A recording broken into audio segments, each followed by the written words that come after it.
He's done it again! Unbelievable! Oh, straight into the roof of the net. Nice one. Straight down the middle. So a good performance from both teams here today. Hi, welcome to Firstpost. I'm Rupha Ramani. Let's get started.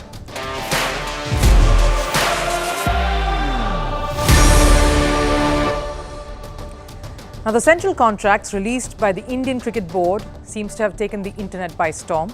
It is after a long time that a board has made sure that insubordination will be dealt with and punished. But that's not the only talking point. Who's been rewarded and who has been promoted? Who else have gone missing? Over in football, this club seems to be doing no wrong, and they're not missing any trick in the book, not when the man helming the affairs is on the ball. What is the secret to Jurgen Klopp and Liverpool's continued success? And guess who's back in the news again? Saudi Arabia shaking things up once more. This time, they're acing a tennis deal. It's grander than you can imagine. Stay on for more, but first, a look at all the headlines in Sports 360. We'll start with football. Cristiano Ronaldo has been suspended for one match. This is for making an alleged offensive gesture during a Saudi Arabia League game. His actions were captured in a video posted online. Ronaldo will also have to pay a fine of $2,666 to Saudi football. Over in the FA Cup, Manchester United beat Nottingham Forest 1-0 in an FA Cup fifth round match. Casemiro scored the only goal of the game in the 89th minute. United is now all set to face Liverpool in the quarterfinals. Japan's women's football team secured their Paris Olympic spot on the 28th of February. They beat North Korea 2-1 at the National Stadium in Tokyo to secure the qualification. Goals from Hana Takahashi and Ayoba Fujino gave the Japanese team a 2-goal lead. This means Japan takes one of the Asia's two spots at the Olympics. Over in Formula One, Red Bull boss Christian Horner has been cleared of all charges of misconduct. He will continue to serve as the team principal at Red Bull. Red Bull's parent company launched a probe earlier this month after a female colleague accused Horner of inappropriate behavior. Beijing will be hosting the World Athletics Championships in 2027. The World Athletics Council picked the city at a meeting in Glasgow. This will be the second time Beijing will be hosting this tournament. The first was in 2015. It's also hosted two editions of the Olympics. And we round off with cricket and the Women's Premier League. UP Warriors beat defending champions Mumbai Indians by 7 wickets. Batting first, Mumbai posted a total of 161 on board. Chasing 162 to win, Warriors' Kiran Navgiri scored a 50 to register her side's first win in 3 games.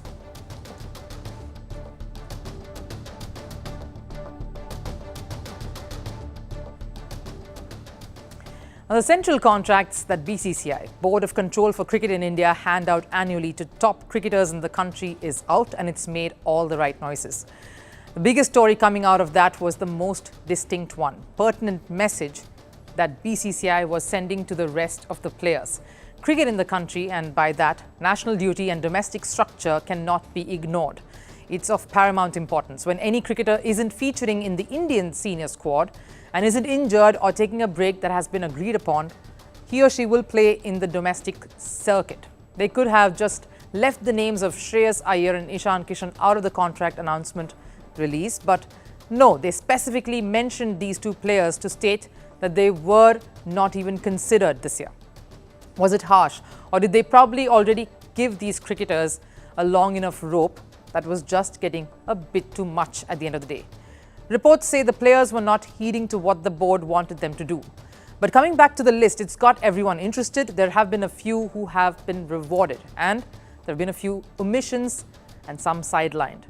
Some have been demoted as well. I'll break this down for you. First of all, there are 4 grades in the contract setup. Grade A+, that's elite. These cricketers are the cream of the lot, and just the indication of them being in this list means they are the top performing athletes, ones who will be always primarily focused on. There have been no changes in this from last year. Let's get this out of the way. Then there are just 4 athletes in this one: Virat Kohli, Rohit Sharma, Jasprit Bumrah and Ravindra Jadeja. No surprises there. All 4 have a 7 crore contract each. This one, of course, is above the match fees. Then comes grade A. Grade A has 6 athletes, and this is the next bracket. Then there are a few changes here. The regulars from last year are Ashwin, Mohammad Shami and Hardik Pandya. The additions here are Mohammad Siraj, who's had a good year, KL Rahul, who made a good comeback and hopefully shall redeem himself after the injury break, and most important inclusion, and someone who will be eyeing that A+ category soon, is Shubman Gill. The highlight in this grade has been his presence. He held a lot of promise last year. The poster boy of Indian cricket suddenly experienced a bit of a rough patch in the last few months, but just his diligence and perseverance, getting in there in the last test, ought to have impressed everyone. And let's face it, with the talent that he has, he's here to stay. The exclusions from the list have been that of Akshar Patel and Rishabh Pant. Let's move to Grade B. This year has 5 athletes in this category, each earning 3 crores each. The biggest exclusions here, Shreyas, Iyer and Cheteshwar Pujara. We have, of course, delved into the Shreyas Iyer saga quite a bit, but what about Pujara? Let's face it looks like the board is particularly seeing his way when he comes to the longer format, but they aren't looking towards him. Pujara was keen on renewing his career. His recent exploits in the domestic circuit have been good, but the management doesn't seem to believe so. The biggest inclusion, and a player who has been clearly rewarded for his talents and skill and potential, is someone who has truly worked on his game, his big match temperament and his attitude. Yashasvi Jaiswal, the biggest break for this lad and the biggest news coming out of this contract announcement. Rishabh Akshar dropped down to the next one, of course, alongside Kuldeep, who has been promoted, rightfully so. Another example of sheer fighting spirit and turning things around, Surya Kumar Yadav also in that list. Moving to Grade C, this is crowded with every player getting a crore of each Indian rupees. These are, of course, there are 15 cricketers in here, and some promising talents in there like Sanju Samson, Rinku Singh, Avesh Khan, Tilak Verma, Arshdeep Singh, Washington Sundar.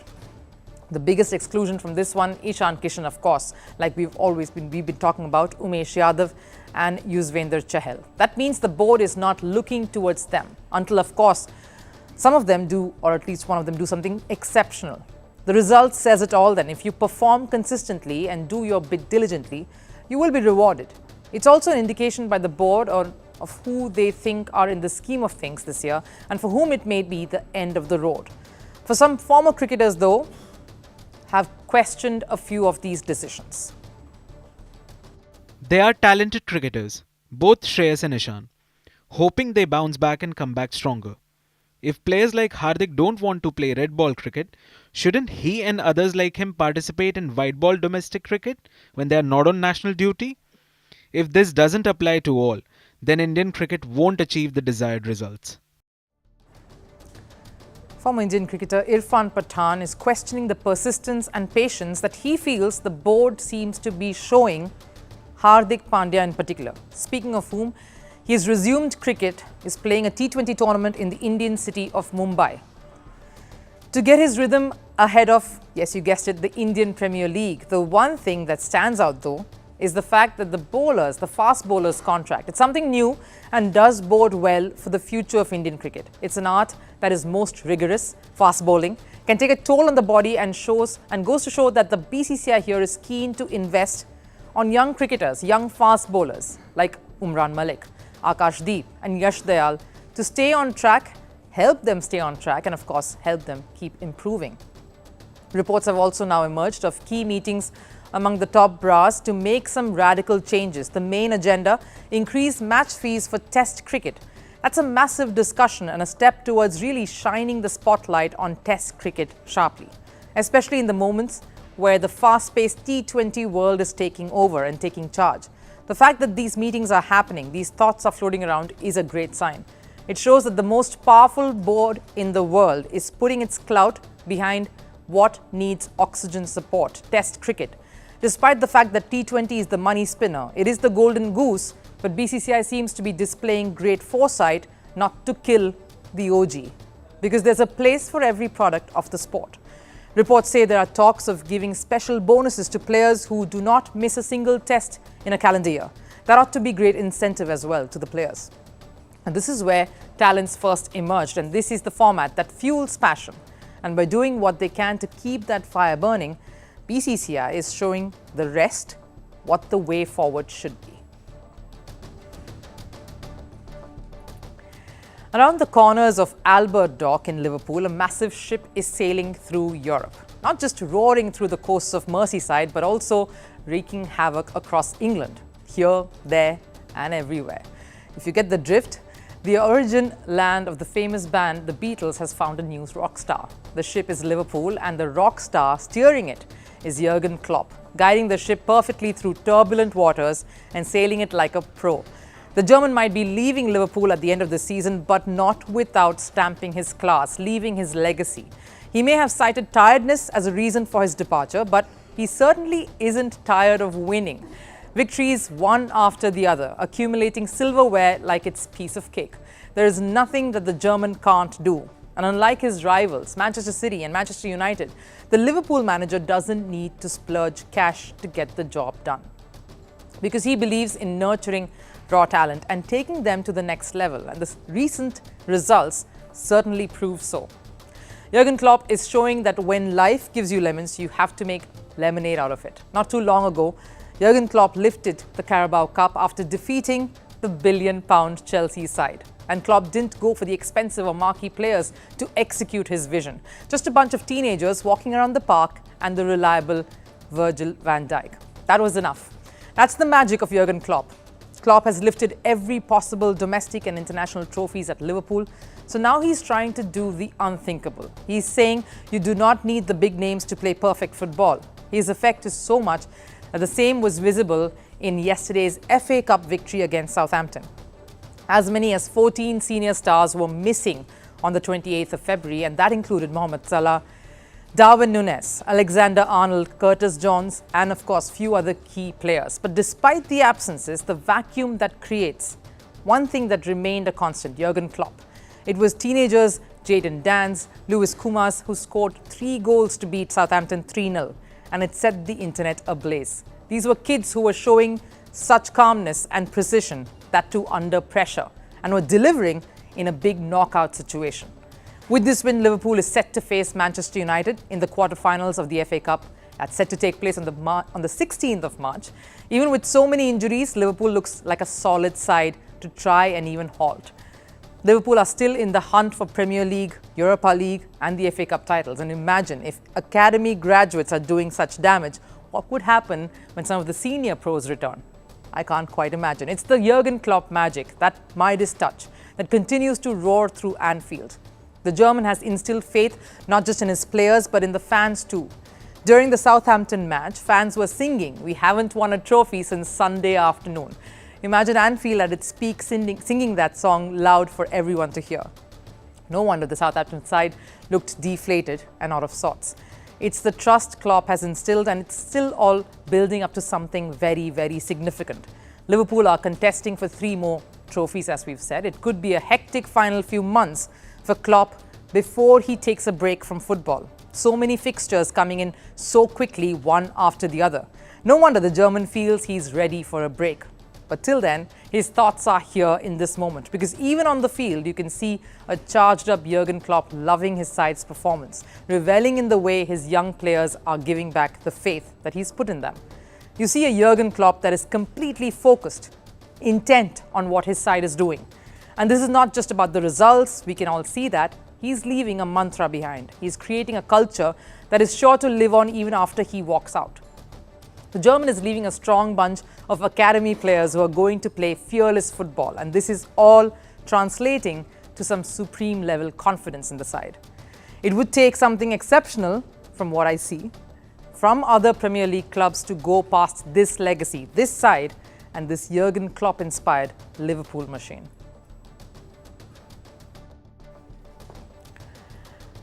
Oil reserves, Islamic values, Mecca and Medina, and even the famous sweet treat, the dates.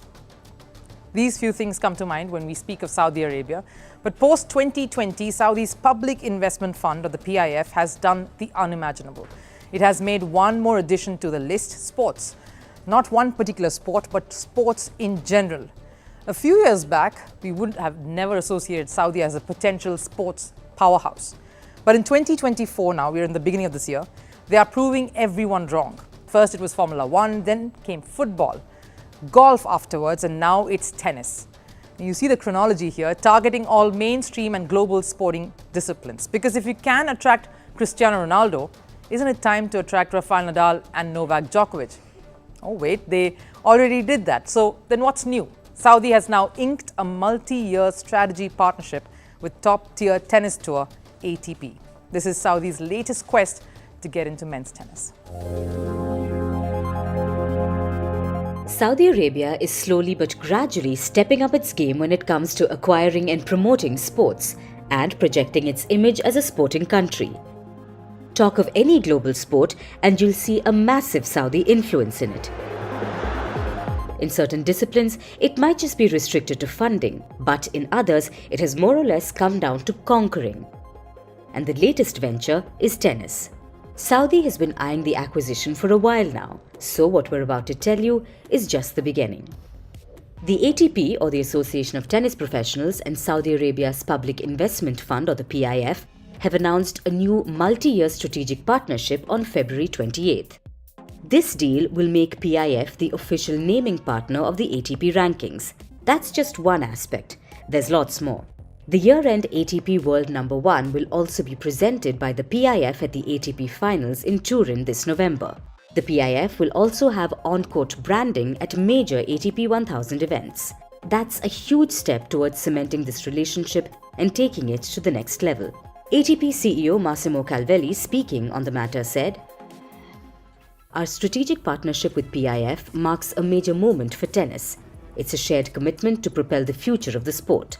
With PIF's dedication to the next generation, fostering innovation and creating opportunities for all, the stage is set for a transformative new period of progress." The partnership surely marks the Saudi influence in tennis. But unlike golf, where Saudi has their own Live Golf tournament, the current partnership won't impact the existing order of ATP tournaments. This also doesn't guarantee Saudi an ATP tournament of its own yet, at least not just yet. Hosting their own ATP 1000 tournament is a massive dream that Saudi has made clear it would like to stage at some point. This investment is clearly a good place to start. Speaking on the investment, Grand Slam winner Andy Murray raised a valid point.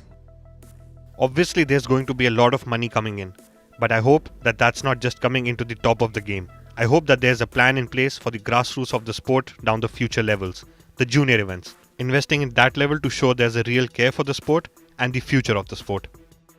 We don't know the extent of this partnership, but Saudi's vision is not micro. They are only looking at the top layer and the trappings that can make sports big in Saudi. This isn't the first move Saudi has made to crawl its way into tennis.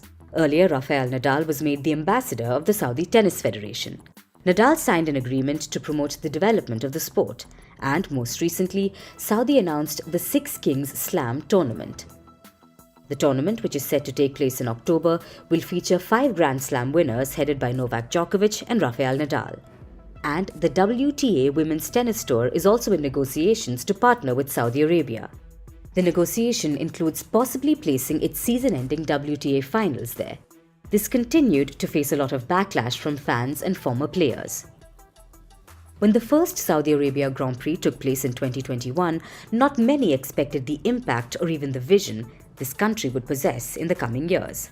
A lot of criticism followed on the grounds of human rights abuses. Many even deemed it sports washing, and a few others called it oil money influx. But that doesn't bother Saudi. It continues to mark its footprints in every sport. People have been talking and have continued to make allegations. But Saudi isn't one to pay any heed at all. They made a strong statement attracting football's big guns. And with its latest investment deal with ATP, the kingdom has made it clear it won't stop, and this is just the beginning. It's time for Last Serve. The flavour of the season once again seems to be the French footballer Kylian Mbappe. If it's not about when he will sign on that dotted line to join Real Madrid, then it's certainly about Mbappe rubbing shoulders with the who's who in the political world. French President Emmanuel Macron held a state dinner, and a key invitee to that was Kylian Mbappe.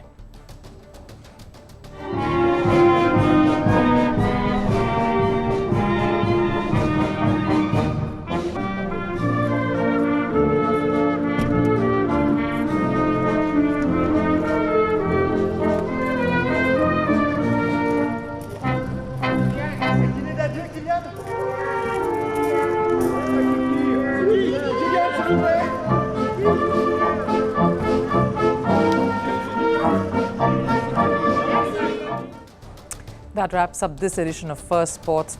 I'll see you again tomorrow with some more fresh perspectives. Till then, you take care. Goodbye.